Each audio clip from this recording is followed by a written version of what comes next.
विठाला विठाला विठाला विठाला विठाला विठाला विठाला. नामदेवरायाने सांगितलं मी काही येणार नाही कडे. नामदेवराय बोलतात, तुकोबराय बोलतात, पंढरी सांडूनी जाशी अनेका तीर्था, लाज तुझ्या चित्ता कैसी नाही. वाराणसी गया पाहिली द्वारका, वाराणसी गया पाहिली द्वारका, वाराणसी गया पाहिली द्वारका, वाराणसी गया पाहिली द्वारका.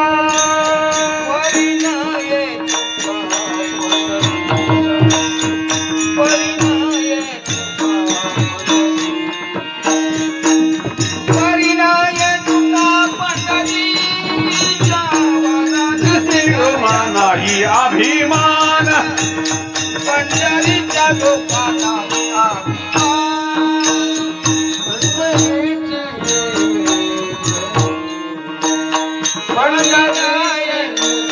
पंढरी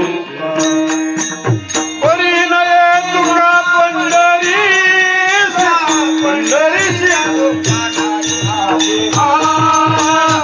पंढरीच्या लोकांना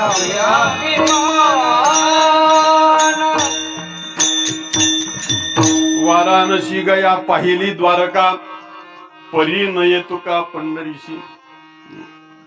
पंढरपूरची बरोबरी येत नाही. नामदेवराय म्हणाले मला नाही यायचं तीर्थाटनाला, मला इथंच बरं आहे. रोज उठलं की देवाच्या पायाजवळ जावं आणि देवाच्या पायाला मिठी मारावी, यापेक्षा जगात दुसरं कुठलं सुख मी जाणत नाही. मला नाही यायचं तीर्थयात्रेला. ज्ञानेश्वर महाराज बोलावतात आणि नामदेवराय नग म्हणतात. बोलावणारा कोण आहे त्याच्याहून तरी भक्तीच्या क्षेत्रातला शिरोमणी, ज्ञानियाचा शिरोमणी, वंद्यजो का पूज्यस्थानी, चिंतकाचा चिंतामणी, ज्ञानोबा माझा ते ज्ञानोबाराय. नामदेवरायाला तीर्थाटनाला चला म्हणतात, तर नामदेवरायाने सांगितलं मला नाही यायचं तीर्थाटनाला. शेवटी ज्ञानोबाराय प्रत्यक्ष परब्रह्म परमात्म्याकडे गेले आणि त्यांनी विनंती केली परमात्म्याला, देवा मी कधी काही तुम्हाला मागितलं नाही ना. आणि भक्त कधी देवाला मागतच नाही. मागत असतो तो भक्त ओरिजिनल नसतो, तो डुप्लिकेट असतो. काही न मागे कोणाशी, तोची आवडे देवाशी. तो कोणालाच काहीच मागत नाही, तो देवाला आवडतो. आणि मग ज्ञानेश्वर महाराज तरी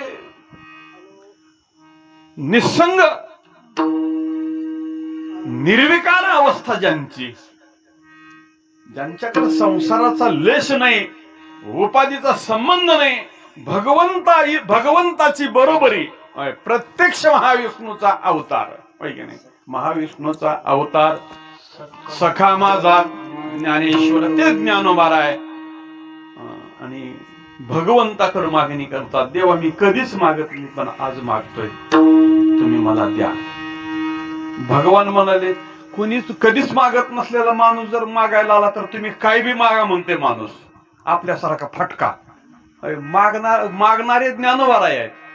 आणि ज्यांना मागितलं तो देव आहे. तो म्हणला काय मागायचं ते मागा ज्ञानोबाराय, तुम्ही काय बी मागा मी देतो. मला दुसरं काही नका, मला ही नामदेव पाहिजे, तीर्थयात्रेला जायचे. विठाला विठाला विठाला.